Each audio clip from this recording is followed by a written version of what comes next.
दोस्तों, स्वागत है आपका एक और नए वीडियो में। दोस्तों, आजकल मैं सिर्फ वही वीडियोस बना रहा हूं जिनकी आप डिमांड करते हैं। आज के कुछ दिन पहले मेरे कमेंट सेक्शन पे एक वीडियो की डिमांड थी कि रायपुर में रिसेंटली अभी फिलहाल एक स्टेट लेवल मीटिंग हुई है रेलवेज की, उसके बारे में एक रिव्यू वीडियो बनाया जाए। तो वो वीडियो मैं आज लेकर आया हूँ। वीडियो लंबा हो सकता है, तो हो सकता है इस डिस्कशन को हम 2-3 पार्ट में करेंगे, यानी 2-3 वीडियोस आएंगे। तो बिना देरी किए चलिए एक एक करके सारे टॉपिक्स पे चर्चा शुरू करते हैं। दोस्तों, ये जो बैठक रिसेंटली हुई है रायपुर में, इसमें काफी सारी चीजों को लेकर डिमांड की है विधायक, सांसद और जनप्रतिनिधियों ने। पहली डिमांड है कि रायगढ़ से चलकर दिल्ली की तरफ जो जाती है गोंडवाना एक्सप्रेस, उसको हरिद्वार तक एक्सटेंड किया जाए। दोस्तों, तो सबसे पहले ये हमको जानना है कि रायगढ़ से जो दिल्ली की तरफ ये ट्रेन जाती है गोंडवाना एक्सप्रेस, ये किस लिए चलाई गई थी। दोस्तों, तो ये ट्रेन रायगढ़ और जांजगीर, यानी कि जो ईस्ट छत्तीसगढ़ के लोग हैं जिनके पास दिल्ली के लिए डायरेक्ट ट्रेन की कनेक्टिविटी उतनी अच्छी नहीं थी, उनको ये ट्रेन डेडिकेट की गई थी। यानी ये ट्रेन तो पूरे छत्तीसगढ़ के लिए एक वरदान जैसी है, पर बिलासपुर, रायपुर, दुर्ग, इनके पास संपर्क क्रांति, राजधानी और कई सारी और ट्रेन थी दिल्ली जाने के लिए। बट जो ईस्ट छत्तीसगढ़ है, यानी रायगढ़ डिस्ट्रिक्ट और जांजगीर डिस्ट्रिक्ट, इन लोगों के लिए ये ट्रेन डेडिकेट की गई थी कि ये लोग दिल्ली जा सकें। अब इस ट्रेन को अगर हरिद्वार तक एक्सटेंड किया जाता है तो इसमें क्या क्या प्रॉब्लम्स आएंगी। अभी फिलहाल हम जानते हैं कि ये ट्रेन हफ्ते में 5 दिन चलती है, यानी कि ट्रेन के 5 दिन चलने पे इसमें कम से कम 4 रैक्स तो डेफिनेटली रेलवेज के पास होंगे। अगर इस ट्रेन को दिल्ली से हरिद्वार तक एक्सटेंड किया जाता है, यानी कि 300 किलोमीटर का एक्सटेंशन ट्रेन को अगर मिलता है, तो ट्रेन 300 किलोमीटर जाएगी और 300 किलोमीटर एक्स्ट्रा रिटर्न भी आएगी। तो 4 रैक्स में ये काम होने नहीं वाला है। इसको एटलीस्ट 1 रैक एटलीस्ट, और हो सकता है 2 रैक की जरूरत भी पड़ सकती है। तो ये चीज ध्यान में रखना होगा कि अगर आपको 2 रैक्स की जरूरत पड़ ही रही है किसी ट्रेन को एक्सटेंड करने के लिए, तो उससे बेटर है कि आप नई ट्रेन चला लीजिए।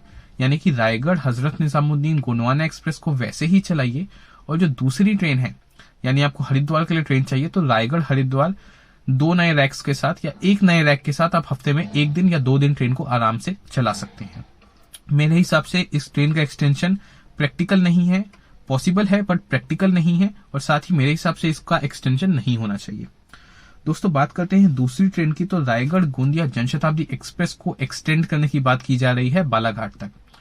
तो सबसे पहले मैं आपको बता दूं कि रायगढ़ गोंदिया जनशताब्दी एक्सप्रेस एक इंटरसिटी ट्रेन है। जितनी भी जनशताब्दी होती है वो एक इंटरसिटी ट्रेन होती है, यानी कि मॉर्निंग पे ये ट्रेन रायगढ़ से निकलती है, दोपहर को पहुंचती है गोंदिया, फिर दोपहर में गोंदिया से चल के रात को रायगढ़ पहुंचती है। ये इसका एक्चुअल शेड्यूल है। हालांकि पिछले 1 साल से ट्रेन काफी लेट चलती है। ये मॉर्निंग में रायगढ़ से चलती है, नाइट तक पहुंचती है गोंदिया, नाइट में चलती है गोंदिया से, देन नेक्स्ट डे मॉर्निंग पहुंचती है ये रायगढ़।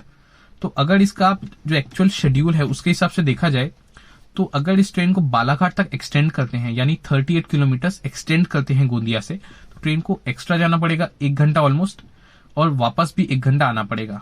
तो ट्रेन का जो बीच का जो एक स्पेस है ट्रेन के पास, जब वो ट्रेन रायगढ़ से गोंदिया आती है, गोंदिया से रायगढ़ जाती है, इस बीच जो ट्रेन लगभग 1.5 घंटे गोंदिया में खड़े रहती है, वो ना तो खड़े हो पाएगी, बालाघाट जाएगी आएगी, पॉसिबल नहीं है।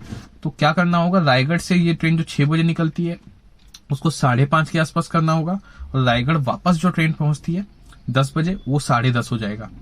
इसके बाद भी ट्रेन टाइम से चलेगी, इसकी कोई गारंटी नहीं है, क्योंकि अभी फिलहाल ट्रेन टाइम से नहीं चल पा रही है। तो फ्यूचर में एक्सटेंशन के बाद चलेगी कि नहीं, पॉसिबल नहीं है। दूसरी चीज जो इस ट्रेन को बालाघाट तक एक्सटेंड करने से रोकती है, वो ये है कि बालाघाट जो है वो गोंदिया से 38 किलोमीटर है, और अगर कोई भी ट्रेन दुर्ग राजनांदगांव की तरफ से आती है और गोंदिया होते हुए बालाघाट जाती है, तो उनको लोको रिवर्सल की जरूरत पड़ती है, यानी कि ट्रेन का जो डायरेक्शन है वो चेंज होता है। आज की डेट में कोई भी ट्रेन अगर अपना डायरेक्शन रिवर्सल करती है और वो वंदे भारत एक्सप्रेस नहीं है, तो क्या होता है, ट्रेन का इंजन चेंज करना पड़ता है। यानी ट्रेन का जो इंजन है, जो ट्रेन के आगे की तरफ लगा हुआ है, उसको ट्रेन के पीछे की तरफ लगाया जाता है। एसईसीआर अभी फिलहाल क्या कर रही है कि जितनी भी ट्रेन हैं जिसमें लोको रिवर्सल की रिक्वायरमेंट पड़ती है, उसमें कोशिश कर रही है कि लोको रिवर्सल की जरूरत ना पड़े और किसी बाईपास स्टेशन में ट्रेन को हॉल्ट किया जाए। अभी कुछ दिन पहले ही मैंने वीडियो बनाया था जिसमें अमरकंटक एक्सप्रेस, सारनाथ एक्सप्रेस, संपर्क क्रांति एक्सप्रेस और दुर्ग जम्मू तवी एक्सप्रेस, इन सभी ट्रेनों को बिलासपुर जंक्शन से हटा के उसलापुर ले जाने की प्लानिंग चल रही है। क्यों चल रही है? क्योंकि इन ट्रेन का लोको रिवर्सल होता है जो कि बिलासपुर जंक्शन पे होता है। तो ट्रेन का इंजन चेंज ना करना पड़े इसलिए एसईसीआर अपने सबसे बड़े और सबसे इंपॉर्टेंट रेलवे स्टेशन तक के स्टॉप को हटाने को तैयार है। तो बालाघाट जो कि गोंदिया से सिर्फ 38 किलोमीटर है, उसके लिए गोंदिया में ट्रेन का इंजन चेंज करना मुझे नहीं लगता एसईसीआर इसमें बहुत ज्यादा इंटरेस्टेड होगी। दोस्तों, इसके बाद बात की जाती है कि बिलासपुर नागपुर एक्सप्रेस को रायगढ़ तक एक्सटेंड किया जाए। बिलासपुर नागपुर एक्सप्रेस कौन सी है, मेंशन नहीं है। Shivnath express, intercity express, Vande Bharat express, 3 ट्रेनें हैं जो बिलासपुर से नागपुर के बीच चलती हैं अभी फिलहाल। शिवनाथ एक्सप्रेस ऑलरेडी कोरबा से आती है तो उसका एक्सटेंशन रायगढ़ तक पॉसिबल नहीं है। इंटरसिटी एक्सप्रेस और शिवनाथ एक्सप्रेस अपनी रैक शेयरिंग करते हैं। पिछले 1 साल से ये दोनों ट्रेन काफी लेट चलती हैं, तो इसका एक्सटेंशन भी पॉसिबल तो नहीं है जब तक नए रैक्स नहीं आते या रेलवे अपने सिग्नलिंग सिस्टम या बाकी चीजों में कुछ सुधार नहीं करता। अगर वंदे भारत एक्सप्रेस की बात है, इसको रायगढ़ तक एक्सटेंड करते हैं तो हो सकता है ट्रेन में जो सीट्स अभी फिलहाल थोड़ी कम बुकिंग होती है, 60-65% तक टिकट्स बुकिंग होती है, वो बढ़ सके। बट मुझे नहीं लगता कि ये भी रेलवेज करेगा, क्योंकि जो मेन कोचिंग कॉम्प्लेक्स है एसईसीआर का वो दुर्ग जंक्शन और बिलासपुर जंक्शन पे है। तो रायगढ़ में ट्रेन को अगर एक्सटेंड किया जाता है तो उसको रखेंगे कहाँ और उसका मेंटेनेंस किस तरीके से होगा। और बिलासपुर नागपुर वंदे भारत एक ऐसी ट्रेन है जिसको नरेंद्र मोदी ने हरी झंडी दिखाई थी और डेडिकेट किया था बिलासपुर और नागपुर के लोगों को, तो उसको रायगढ़ तक एक्सटेंशन बहुत मुश्किल है। मेरे हिसाब से ये भी नहीं होने वाला है। दोस्तों, इसके बाद बात की जाती है कि बिलासपुर इंदौर को दुर्ग तक एक्सटेंड किया जाए। तो बिलासपुर इंदौर नर्मदा एक्सप्रेस अभी फिलहाल 2 रैक्स के साथ चलती है, यानी 2 ट्रेन है। अभी फिलहाल एक ट्रेन बिलासपुर में होगी और एक ट्रेन इंदौर में होगी, और इंदौर वाली जो ट्रेन है वो बिलासपुर आएगी, बिलासपुर वाली इंदौर। ट्रेन कुछ इस प्रकार से रोटेट होती रहती है। बिलासपुर से इंदौर के बीच का जो डिस्टेंस है वो ऑलमोस्ट 1000 किलोमीटर है और ट्रेन को इस जर्नी में ऑलमोस्ट 22 से 23 घंटा लगता है। यानी एक ट्रेन इंदौर से बिलासपुर आती है, एक बिलासपुर से इंदौर जाती है। कुछ इस प्रकार से काम चलता है। अगर ट्रेन को दुर्ग तक एक्सटेंड कर दिया जाता है तो अब क्या होगा, ट्रेन 3 घंटा एक्स्ट्रा जर्नी करेगी दुर्ग तक और 3 घंटा एक्स्ट्रा आना पड़ेगा, तो 2 रैक से काम चलेगा ही नहीं। रैक्स आपको बढ़ाने पड़ेंगे डेफिनेटली, उसका कोई ऑप्शन ही नहीं है। अगर ट्रेन की स्पीड आप बहुत ज्यादा बढ़ा देते हैं, मतलब बहुत सारे स्टॉप्स हटा देते हैं, इस बिलासपुर से इंदौर के बीच की जो 23 घंटे की जर्नी है उसको आप 20 घंटे की कर देते हैं फॉर एग्जाम्पल, और फिर आप ट्रेन को दुर्ग तक एक्सटेंड करते हैं, तो ट्रेन दुर्ग से इंदौर 23 घंटे में पहुंच सकती है। लेकिन इतने स्टॉप्स आप हटा पाएंगे क्या इस ट्रेन को? ना तो आप इतने स्टॉप्स हटा पाएंगे, दुर्ग तक एक्सटेंशन पॉसिबल नहीं है। ये माना जा सकता है कि दुर्ग के पास, रायपुर के पास इंदौर के लिए सिर्फ एक ट्रेन होती है हमसफर एक्सप्रेस, तो उनको जरूरत जरूर है, बट ट्रेन को एक्सटेंड नहीं किया जा सकता। दूसरी बात यह है कि अगर कोई भी ट्रेन जो बिलासपुर से ओरिजिनेट होती है और कटनी की तरफ जाती है, अगर उसको फ्यूचर में एक्सटेंशन दिया जाता है रायपुर की तरफ या दुर्ग की तरफ, तो वो ट्रेन बिलासपुर आएगी ही नहीं, क्योंकि एसईसीआर लोको रिवर्सल का रूल जो है वो खत्म करने की कोशिश कर रहा है। रूल नहीं, बट एक कोशिश कर रहा है कि लोको रिवर्सल की जरूरत ना पड़े। तो ऐसा करते हुए अगर कोई भी ट्रेन दुर्ग रायपुर से चलकर कटनी की तरफ जाएगी तो वो बिलासपुर नहीं आएगी, वो उसलापुर से ही चली जाएगी कटनी की तरफ। तो जो बिलासपुर की एक डेडिकेटेड ट्रेन थी वो बिलासपुर से हट जाएगी, ऐसा पॉसिबल नहीं है।